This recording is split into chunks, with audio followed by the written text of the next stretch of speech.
अस्सलामु अलैकुम व रहमतुल्लाहि व बरकातुहू।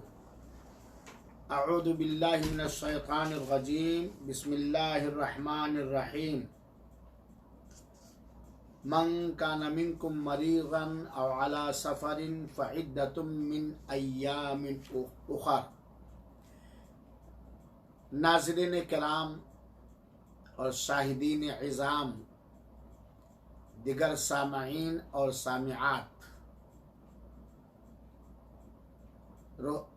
रोज़ा शरई कोर्स में आप सबका खैर मकदम है और आपका हम शुक्रगुजार भी हैं सबका कि आप लोग इस कोर्स में बराबर शरीक हो रहे हैं और उम्मीद की फ़ायदा भी हो रहा होगा। आज के इस दर्स का उन्वान है,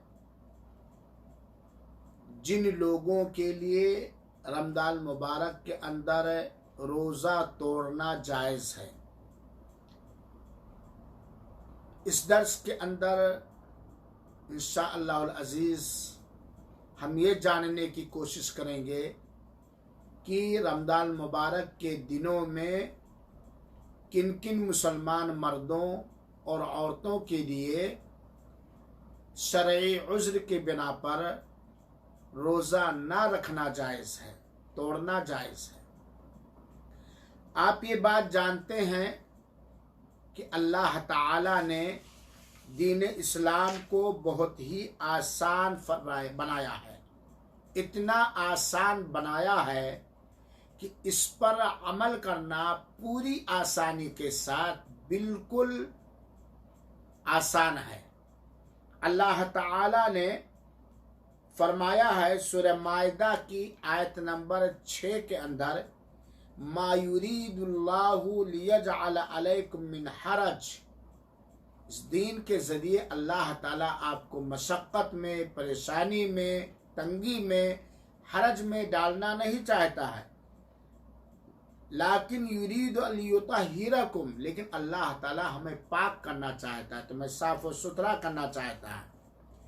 इसी तरह अल्लाह ताला ने फरमाया है, फमन शहिदा मिनकुमुश-शहरा फलियसुमहु वमन काना मरीदन औ अला सफरिन फ़इद्दतुम मिन अय्यामिन उख़र युरीदुल्लाहु बिकुमुल युस्रा वला युरीदु बिकुमुल उस्र।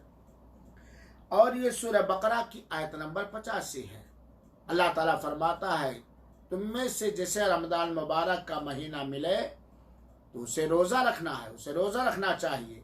लेकिन अगर रमज़ान में कोई मरीज़ है, बीमार है या मुसाफिर है तो वो दूसरे दिनों में उसकी क़ज़ा कर ले। अल्लाह ताला तुम्हारे लिए आसानी चाहता है, अल्लाह ताला तुम्हारे लिए सख्ती नहीं चाहता। और अल्लाह ताला ने सूरह बकरा के आखिर में फरमाया, ला युकल्लिफुल्लाहु नफ्सन इल्ला वुसअहा। अल्लाह ताला ने किसी को भी उतना ही पाबंद फरमाया है जितना बंदा बआसानी अमल कर सकता है। तो रोज़ा जिसका ताल्लुक़ ख़ास तौर पर जिस्मानी ताकत और तवानाई से होती है, क़ुव्वते बर्दाश्त से होता है, भूख और प्यास के झेल लेने से जिसका ताल्लुक़ होता है, इसलिए अल्लाह ताला ने कुछ ऐसा उज़्र बतलाया है कि अगर वो उज़्र है तो ऐसे उज़्र वालों के लिए रोज़ा तोड़ना जायज़ है। और वो बहुत तरह के लोग हैं। आइए सबसे पहले हम मुख्तसर तौर पर ये जानें कि किस किस उज़्र की बुनियाद पर या किस किस सबब की बुनियाद पर रमज़ान के दिनों में रोज़ा तोड़ना जायज़ है। नंबर 1 है बीमारी, नंबर 2 है जो बीमार के हुक्म में हो, नंबर 3 है सफ़र, नंबर 3 क्या है? सफ़र। नंबर 4 है औरत के लिए ख़ास है, ख़ास तौर पर ये हैज़ और निफास का आ जाना। नंबर 5 है किसी से ज़बरदस्ती कोई रोज़ा तोड़वाए। नंबर 6 है किसी तकवा की बुनियाद पर आदमी रोज़े को तोड़ दे, जैसे कि कोई डूब रहा है, कोई निकालने वाला नहीं है, वक्त उसे निकालने के लिए रोज़ा तोड़ दे, या जिहाद वगैरह है। नंबर 8 है, गालिबन 8 मैंने कहा कि जिसे रोज़ा तोड़ने की ज़रूरत पड़ जाए, और इसी तरीके से तकवा वगैरह के खातिर रोज़ा तोड़ना जायज़ है। हर एक की मैं तफसील इंशाअल्लाह अज़ीज़ 2-3 दिनों के अंदर बयान करूँगा, क्योंकि एक ही दर्स में इन सारे मसाइल को बयान करना मुमकिन तो है, लेकिन आप लोग बर्दाश्त नहीं कर पाएंगे, इतनी देर बैठेंगे नहीं, उकता जाएंगे। हाँ, कोई किस्सा कहानी की बात होती, चटापट वाली बात होती, तो आप लोग इस पर ज़रूर बैठते। तो आइए आज हम सबसे पहले इस दर्स के अंदर लेते हैं कि जिन शरई उज़्र की बिना पर रोज़ा तोड़ना जायज़ है, वो एक उज़्र है बीमारी, मर्द। और यकीनन बीमारी मोमिन के लिए, तकवा वाले के लिए ये रहमत और नेमत है, और गुनहगारों के लिए ये अजाब है, किसी तरह की भी बीमारी हो। तो बीमारी, और आप लोग जानते हैं बीमारी क्या होती है, तो मरीज के लिए रोज़ा तोड़ना जायज़ है। वैसे शरीयत इस्लामिया ने हमें ये तालीम दी है कि जब हमारे जिस्म में अल्लाह के हुक्म के से कोई बीमारी लग जाए तो हमें क्या करना चाहिए? सब्र करना चाहिए, सवाब की उम्मीद करनी चाहिए, और अल्लाह ताला का शुक्र अदा करना चाहिए। और इस बीमारी को अगर हम ईमान वाले हैं, फ़राइज़ की पाबंदी करने वाले हैं, तो इसको हमारे लिए खैर और बरकत का हमें ज़रिया समझना चाहिए। क्योंकि आप बारहा सुन चुके हैं, जब किसी मोमिन और मुसलमान को कांटा भी चुभता है तो उसे उसका एक गुनाह मिटता है। मेरे मुसलमान भाइयों और साथियों, बीमारी की वजह से रोज़ा तोड़ना जायज़ है, लेकिन इसके अंदर कुछ तफसील है।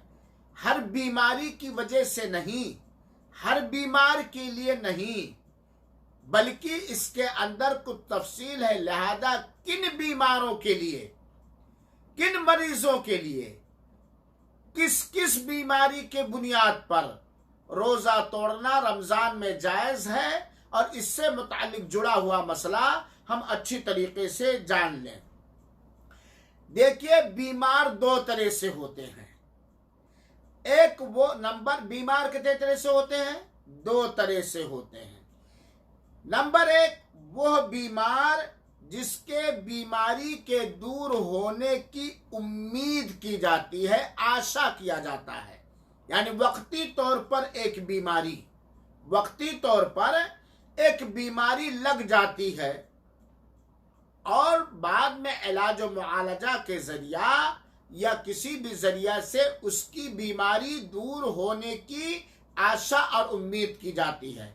तो ऐसा बीमार जिसको वक्ती तौर पर बीमारी लग गई और उस बीमारी के दूर होने की आगे वाली जिंदगी में उम्मीद भी है, लेकिन वक्ती तौर पर यह बीमारी ऐसी लगी कि इस बीमारी की वजह से वो जिस्मानी तौर पर रोज़ा रखने की ताकत नहीं रखता है, रमज़ान ही में रोज़ा अदा करने की ताकत नहीं रखता। यानी बीमार है, ऐसी बीमारी है जिस बीमारी की वजह से वो रमज़ान में रोज़ा अदा करने की ताकत नहीं रखता है, और बाद में उसकी बीमारी ख़त्म हो जाने की उम्मीद भी है।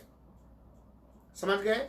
बीमारी जिसके बाद में ख़त्म होने की उम्मीद है, और ऐसी बीमारी है जिस बीमारी की वजह से वो रोज़ा रखने की ताकत नहीं है रखता है। तो ऐसे बीमार आदमी के लिए रमज़ान मुबारक के अंदर रोज़ा तोड़ देना जायज़ है, बाद में वो क़ज़ा करेगा। इसकी दलील है सूरह बकरा की आयत नंबर 184 और 185। अल्लाह ताला ने फरमाया है, मन काना मरीदन औ अला सफरिन फ़इद्दतुम मिन अय्यामिन उखर। रमजान के महीने में जो शख्स बीमार है या सफर पर है और उसकी बीमारी ऐसी है कि बाद में उस बीमारी के दूर होने की उम्मीद है, लेकिन वक्ती तौर पर ऐसा बीमार हो गया है कि उस बीमारी की वजह से वह रमजान के रोजे रखने की ताकत नहीं रखता है, तब ऐसी सूरत में वो रमजान में रोजा तोड़ देना उसके लिए जायज है। बाद में उसे कज़ा करना पड़ेगा। देखिए मेरे भाइयों और साथियों, रमजान मुबारक के अंदर मरीज की 3 हालतें होती हैं। रमजान मुबारक के अंदर बीमार की 3 हालतें होती हैं। पहली हालत क्या है, जरा गौर से सुनिएगा ये दर्स। पहली हालत कि ऐसा बीमार है कि उसकी बीमारी की वजह से उसे रोजा रखने में कोई मशक्कत और परेशानी नहीं होती, और ना ही जो बीमारी उसी लगी है उससे उसको कोई नुकसान नहीं पहुंचेगा। खुलासा ये कि रमजान मुबारक में एक बीमार ऐसा है कि बीमारी की वजह से रोजा रखने में कोई दुश्वारी, कोई परेशानी, कोई मशक्कत नहीं होती, और ना ही रोजा रखने से उसकी बीमारी बढ़ने का खतरा है, ना ही रोजा रखे तो उसे नुकसान पहुंचने का भी खतरा नहीं है। तब ऐसी सूरत में ऐसे बीमार पर रोजा रखना फर्ज और वाजिब है। अगर बीमार है, फिर से समझे, अगर ऐसा बीमार है कि उस बीमारी की हालत में भी रोजा रखने से उसे कोई मशक्कत और तकलीफ, नाकाबिले बर्दाश्त मशक्कत और तकलीफ नहीं होती, और वो बीमारी उसे और रोजा रखने से उसको उस बीमारी में कोई नुकसान पहुंचने का खतरा नहीं है, तब ऐसी सूरत में उसके लिए रोजा तोड़ने की इजाजत नहीं, वो रोजा रखेगा। मिसाल के तौर पर एक आदमी को बुखार आ गया, खांसी आ रही है, जुकाम हो रहा है, आ गया है, या सर में थोड़ा बहुत दर्द है, और उसे इस खांसी या जुकाम या बुखार या दर्द सर की वजह से रोजा रखने में कोई मशक्कत नहीं। भाई रोजा तो वैसे मशक्कत और परेशानी है, लेकिन ऐसी मशक्कत नहीं कि जो काबिले बर्दाश्त ना हो, बर्दाश्त करने के लायक भी ना हो। और अगर रोजा रख ले तो इसकी इस बीमारी में उसे कोई नुकसान रोजा नहीं पहुंचाएगा। तो ऐसी सूरत में ऐसे बीमार पर रोजा रखना फर्ज और वाजिब है।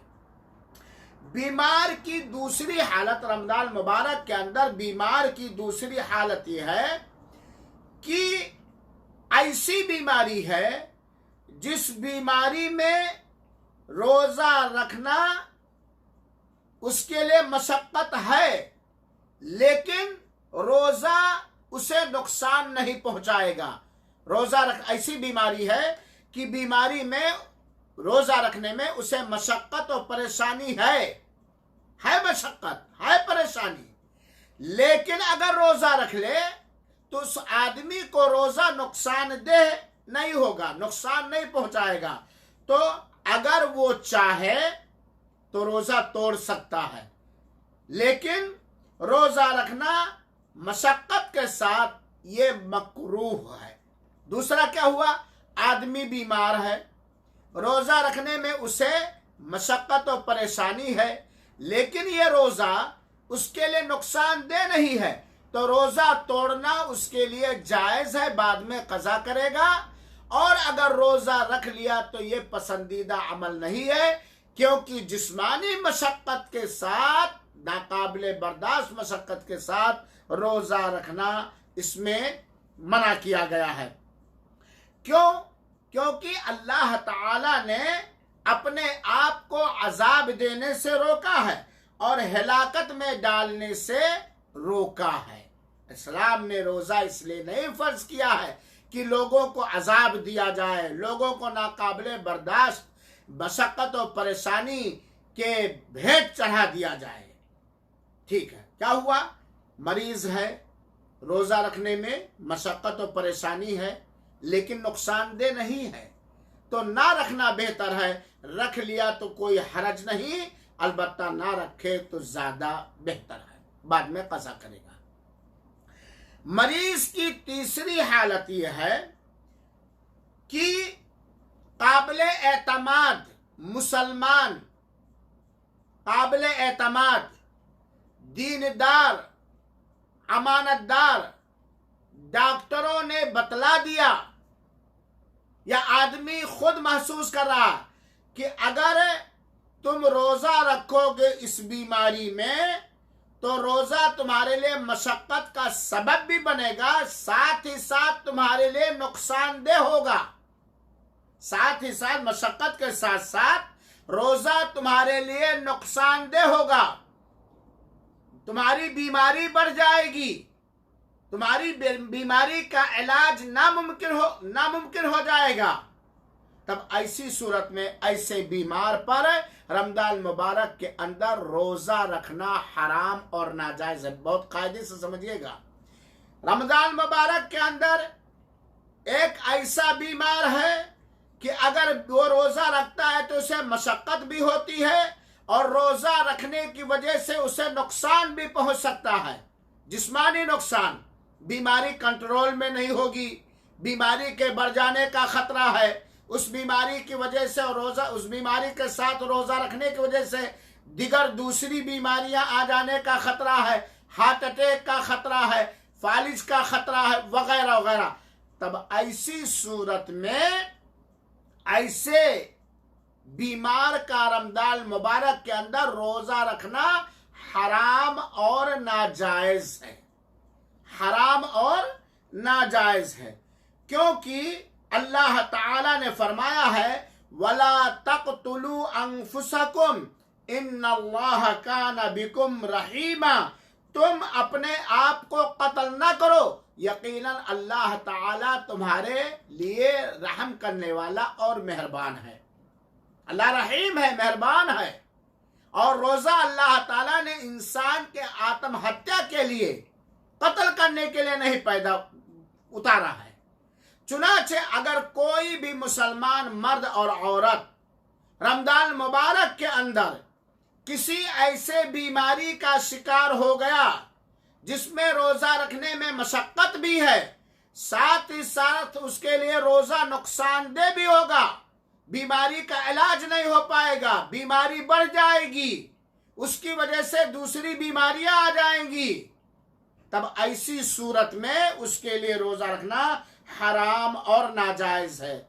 क्योंकि अल्लाह के रसूल अकरम सल्लल्लाहु अलैहि वसल्लम की तालीमात से पता चलता है, अल्लाह के रसूल अकरम सल्लल्लाहु अलैहि वसल्लम ने फरमाया इन्ना लिरब्बिका अलैका हक, तुम्हारे ऊपर तुम्हारे रब का हक है और तुम्हारे ऊपर तुम्हारे नफ्स का भी हक है और तुम्हारे ऊपर तुम्हारे अहलो अयाल का भी हक है।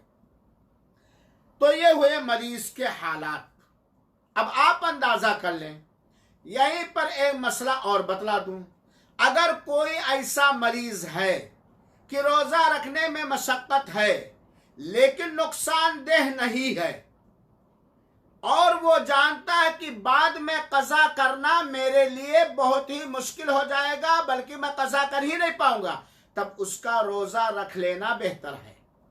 उसका मैंने बतलाया दूसरी किस्म ना कि मशक्कत है और रोजा नुकसानदेह नहीं है तो ना रख ले, तोड़ दे, बाद में कज़ा कर ले। लेकिन एक आदमी है, बीमार है, रोजा रखने में मशक्कत है, लेकिन ऐसा बीमार है कि रोजा की वजह से उसको नुकसान नहीं पहुंचेगा, तब ऐसी, और वो जानता है कि बाद में मैं कज़ा नहीं कर पाऊंगा, कज़ा करने की ताकत मेरे पास नहीं है, तो उसे मशक्कत बर्दाश्त करके रख लेना बेहतर है, क्योंकि अगर कज़ा नहीं कर पाया तो गुनहगार होगा।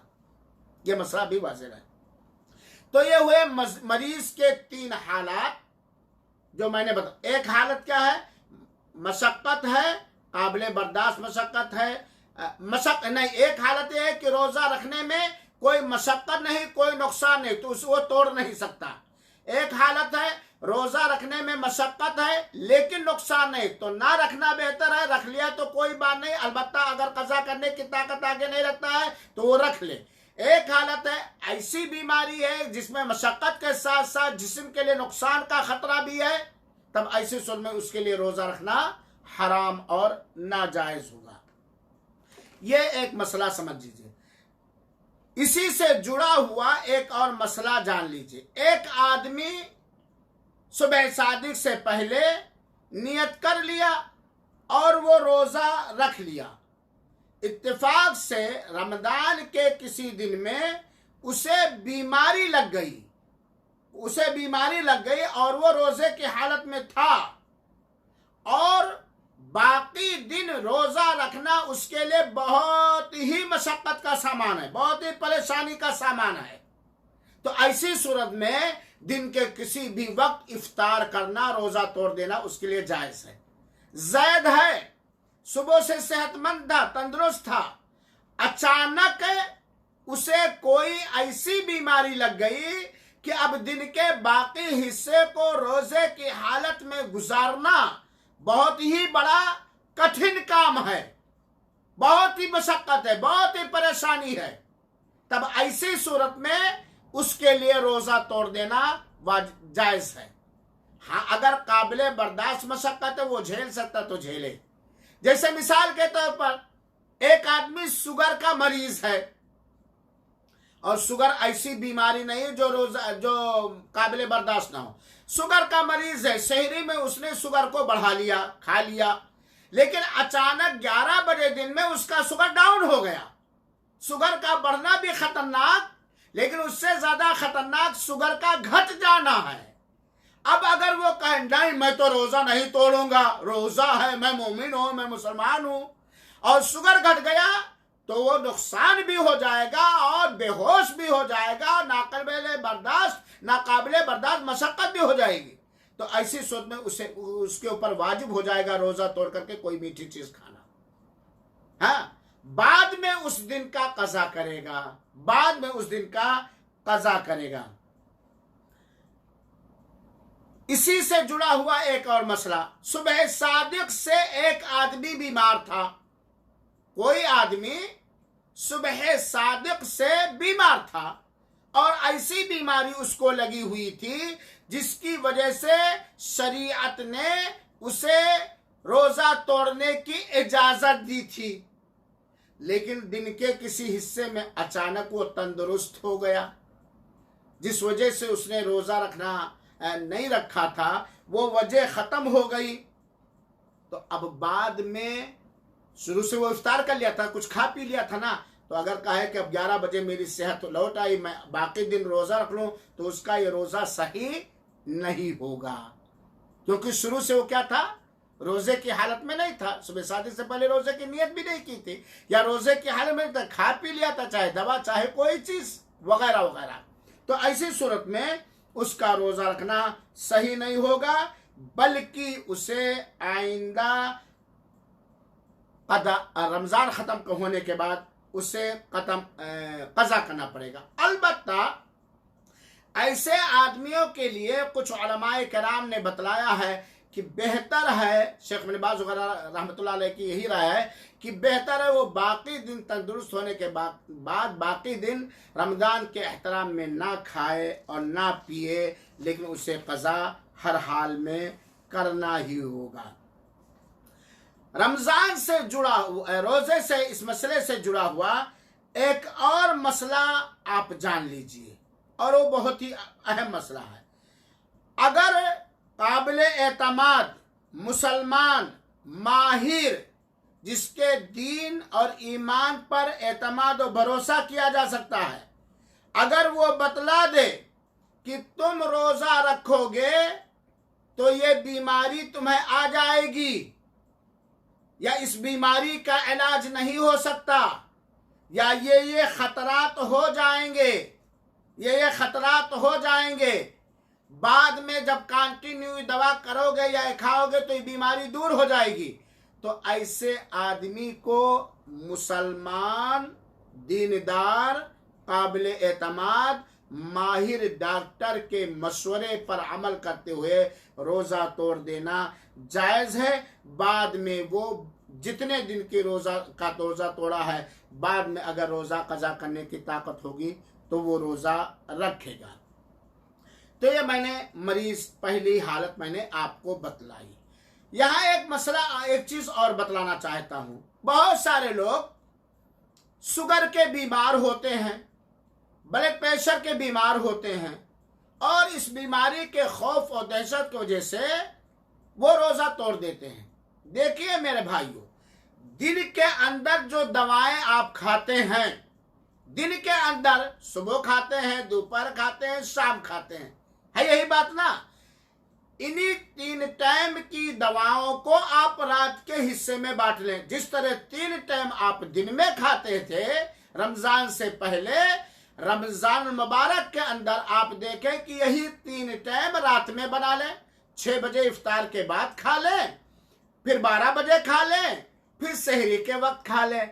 अगर इस तरह तरतीब दे करके मुमकिन हो तो दिन की दवाएं आप रात में इस्तेमाल किया करें। लेकिन अगर कोई मरीज ऐसा है कि हर 2 घंटे पर उसे दवा खानी है और वो दवा ना खाए तो बीमारी कंट्रोल नहीं हो जाएगी, बीमारी और ज्यादा बढ़ जाएगी, तो इसके लिए तो उज्र है, बिल्कुल उज्र है, वो तोड़ देगा। बाद में अगर ये उज्र दूर हो गया तब वो रात में बाद में कज़ा करेगा। इसी से जुड़ा हुआ एक मसला और बतला दूं। चूंकि मैं डायबिटीज का पेशेंट हूं, मतलब शुगर मुझे भी है, अल्हम्दुलिल्लाह, अल्लाह ताला सबको आफियत अता फरमाए। शुगर के मरीजों को और ब्लड प्रेशर के मरीजों के लिए एक बेहतरीन तजर्बाकार मशवरा मैं देना चाहता हूं। अगर आप शुगर के मरीज हैं तो सहरी में ऐसी ग़िज़ा खा ले कि शुगर थोड़ा आपका बढ़ जाए, 200-250 हो जाए, क्योंकि जब मैदा खाली रहता है तो शुगर घटता है, कभी बढ़ता भी है लेकिन अक्सर घटता है। तो सहरी में आप ऐसी ग़िज़ा ले लें जिससे आपका शुगर सुबह 8-9 बजे तक 200 रहे, 150 रहे, तो इंशाअल्लाह अजीज आप पूरा दिन रोजा रख लेंगे। और यही हाल ब्लड प्रेशर के मरीजों का भी है। तो ये एक तजर्बाकार तदबीर है जो मैंने आप लोगों को बतलाया। तो ये वो मरीज की किस्म। मरीज की दूसरी किस्म है कि वो मरीज की मर्ज की वजह से, बीमारी की वजह से हमेशा वो मरीज रहता है और उस मर्ज से शिफा पाने की उम्मीद और जाहिरी आशा भी नहीं है। एक बीमार है, वक्ती तौर पर बाद में शिफा पाने की उम्मीद है, उसका मसला मैंने बयान किया। एक ऐसा मरीज है कि जिसका मर्ज हमेशा हमेशा लगा रहेगा, शिफा पाने की उसे उम्मीद जाहिरी है ही नहीं। काबिल एतमाद मुसलमान माहिर और दीनदार डॉक्टरों के कहने से या अपने तजर्बे से, और वो ऐसा मरीज है कि वो रोजा रखने की जिस्मानी ताकत रखता ही नहीं है, बाद रमजान में भी वो रोजा रखने की ताकत नहीं रखता है और बाद में कज़ा करने की ताकत नहीं रखता, क्योंकि ऐसा मर्ज उसे लगा हुआ है कि उस मर्ज से जाहिरी तौर पर निजात पाने की कोई उम्मीद नहीं है। तो ये क्या करेगा मेरे भाइयों साथियों? चुनाचे अगर कोई ऐसा बीमार है कि उस जो बीमारी रोज़ा रखने में मशक्क़त, नाकाबिले बर्दाश्त मशक्क़त और जिस्म के लिए रोज़ा रखने से नुकसान का ख़तरा है और उसकी ये बीमारी कभी दूर होने की उम्मीद नहीं है, कंटिन्यू लगातार ताहयात रहेगी, तब ऐसी सूरत में ऐसे गोया वो आदमी रोज़ा रखने से रमज़ान में भी आजिज़ है और रमज़ान के बाद भी वो आजिज़ है, न रमज़ान में अदा कर सकता न बाद में कज़ा कर सकता।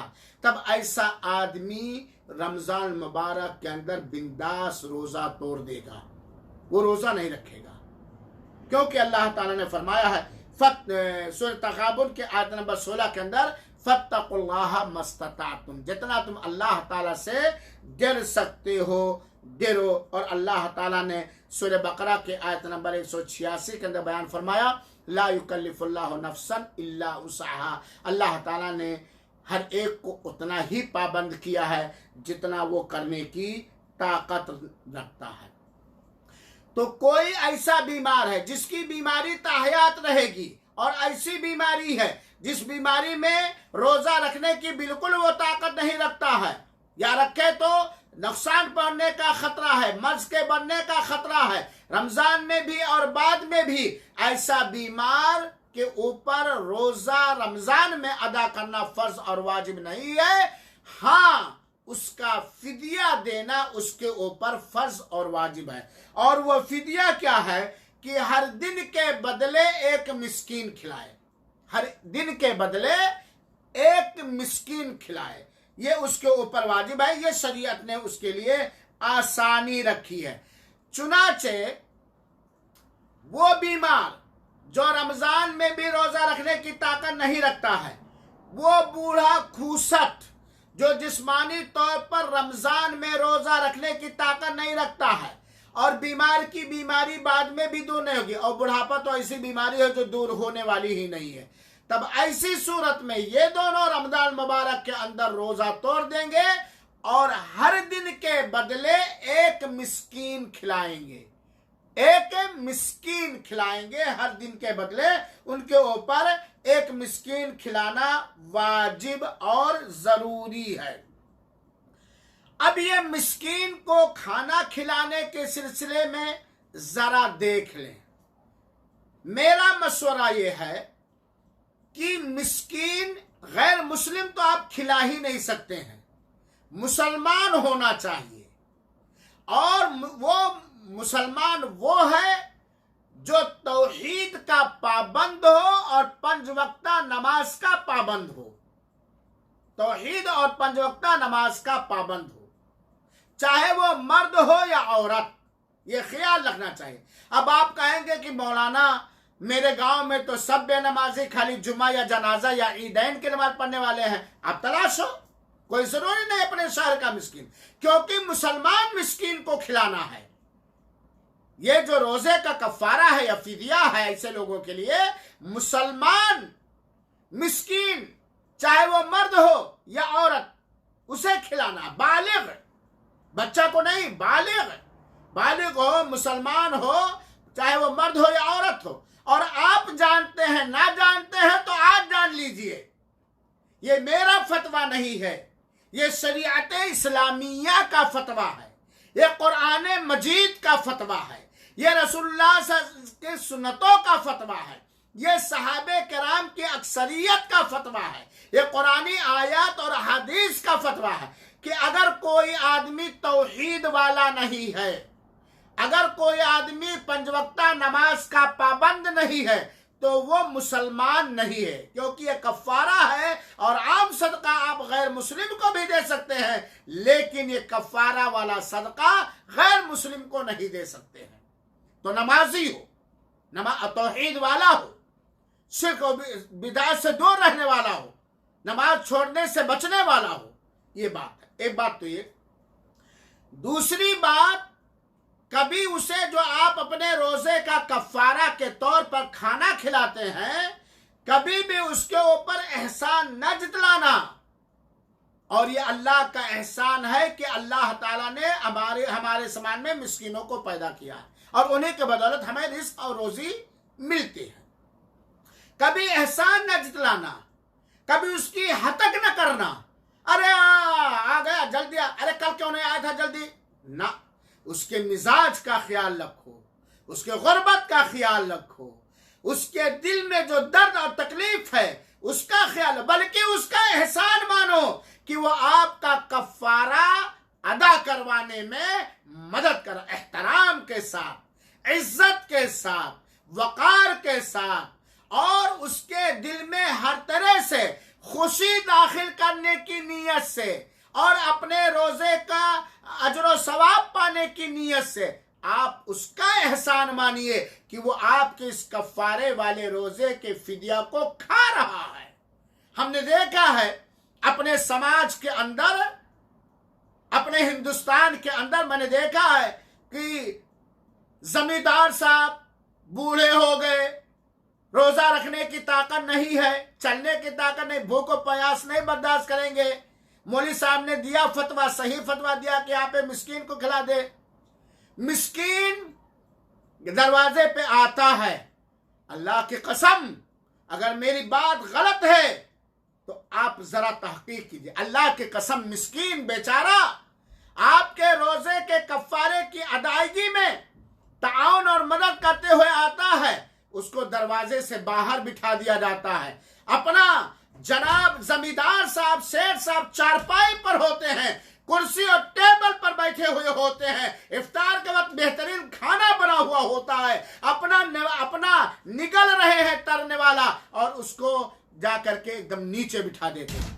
एक दिन बेचारा इत्तेफाक से खाना अगर उसके बर्तन में ज्यादा घरवाली ने रख दिया है, या ज्यादा खाना जितना डेली खाता था उतने ही खाना रखा गया है, लेकिन भाई पेट है, कभी ज्यादा खाता कभी कम, और अगर खाना बच गया, अरे यार तू कैसा हैवान है, खाना बर्बाद कर रहा है। और अगर किसी दिन आने में देर कर दे, किसी कारोबार में फंस गया, एकदम ऐन इफ्तारी के वक्त बेचारा आया, खाना खाने के वक्त आया, मान लिया अरे कहां था रे, तुझे खिलाओ भी, तेरा इंतजार भी करो, बच्चों को सोना है, ये मिजाज नहीं होना चाहिए, ये मिजाज नहीं होना चाहिए। चाहे आप नफली तौर पर फकीर और मिस्कीन की मदद कर रहे हो या वाजिबी तौर पर कर रहे हो, नहीं, आप अल्लाह का एहसान मंद में हो कि अल्लाह ने आपको इस लायक बना, और उसका एहसान मानो कि वो आपके कफारे की अदायगी में आपका ताउन और आपकी मदद कर रहा है।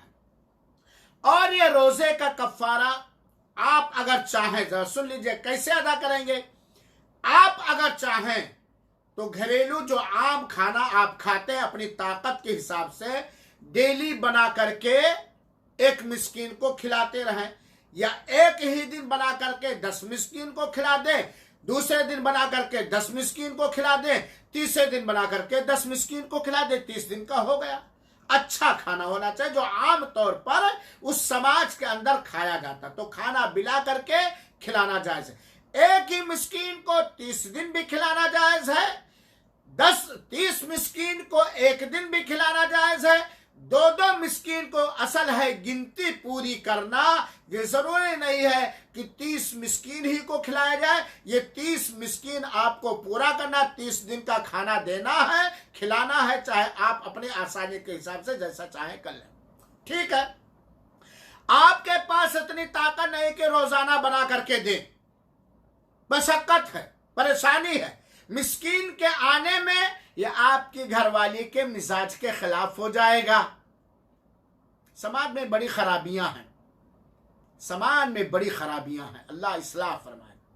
तो आप चाहें तो 30 दिन का गल्ला, जो आम गल्ला होता है आपके यहां, चावल है, आटा है, और अगर आपके यहां आम ग़िज़ा खजूर है, तो ये गल्ला उठा करके 30 दिन का, चाहे तो 30 मिस्कीन को दे दे, चाहे तो 10 मिस्कीन को दे दे।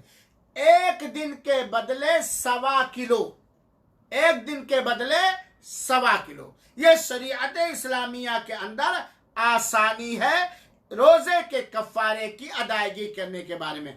तो खुलासा हुआ कि वो मिस्कीन हो, मुसलमान हो, मर्द हो या औरत हो, चाहे तो 30 दिन डेली खाना बना करके खिलाएं, या आप चाहें तो अपने हिसाब से 30 मिस्कीन को एक ही दिन खिला दें, या अगर खाना बना के खिलाने की ताकत नहीं है तो आप 1.25 किलो के हिसाब से उठा करके उस शहर के अंदर जो गल्ला होता है, आम ग़िज़ा होती है, वो ग़िज़ा खरीद करके, उम्दा क्वालिटी का ग़िज़ा खरीद करके, मीडियम क्वालिटी का ग़िज़ा चावल या गेहूं वगैरह खरीद करके आप उसको दे दीजिए, चाहे 1 को, चाहे 10 को, चाहे 30 को, 1.25 किलो के हिसाब से, 1.25 किलो के हिसाब से, इंशाअल्लाह आपकी नीयत के हिसाब से कफारा आपके रोजा न रखने की वजह से ये अदा हो जाएगा। ये वो आदमी जो किसी भी हालत में रमजान मुबारक के अंदर रोजा रखने की ताकत नहीं है, चाहे बीमारी की वजह से, चाहे बुढ़ापे की वजह से, और बाद में कज़ा करने की भी ताकत नहीं है, मसला जानिएगा, बाद में कज़ा करने की भी ताकत नहीं जिस्मानी तौर पर, तो ऐसे के लिए ये फिदिया के ताल्लुक से एक बात और मैं बतलाना चाहता हूं। देखिए, जो आम ग़िज़ा है मीडियम क्वालिटी का आप दे देंगे, फिदिया अदा हो जाएगा, लेकिन आप किस हिसाब से खाते हैं? आप हमेशा मीडियम खाते हैं, या आप हमेशा नंबर 1 खाते हैं, या आप अपनी गुर्बत की वजह से एकदम मीडियम से भी नीचे खाते हैं, जैसा आप खाते हैं उसी हिसाब से आपको देना पड़ेगा। और लेकिन इसमें ख्याल रहे कि लन तनालुल बिर्रा हत्ता तुनफिकू मिम्मा तुहिब्बून के उमूमी निशानदेही के हिसाब से हम यही कहेंगे कि एक तो आपके रोजे का कफ्फारा है, चुनाचे आपको दिल को कुशादा करके उसे अच्छा ही दीजिए, और 1.25 किलो के हिसाब से 29 दिन का हुआ तो वो जोड़ लें, 30 दिन का हुआ तो वो जोड़ लें, वो भी दे दे। और करम और मेहरबानी करते हुए, अल्लाह ताला की रहमत से उम्मीद करते हुए कुछ शोरबा और सालन और सब्जी के लिए भी दे दे। ये आपके लिए ज्यादा मुनासिब और ज्यादा बेहतर होगा। ये सबसे बेहतरीन तरीका है। कुछ मान लिया गल्ला दिया 1.25 किलो के हिसाब से, और कुछ थोड़ा पैसे भी दे दिया सालन के लिए, गोश्त के लिए, सब्जी और मछली के लिए, तो ये ज़्यादा बेहतर होगा। उलमाए किराम ने यही मशवरा इस सिलसिले में दिया है। तो गोया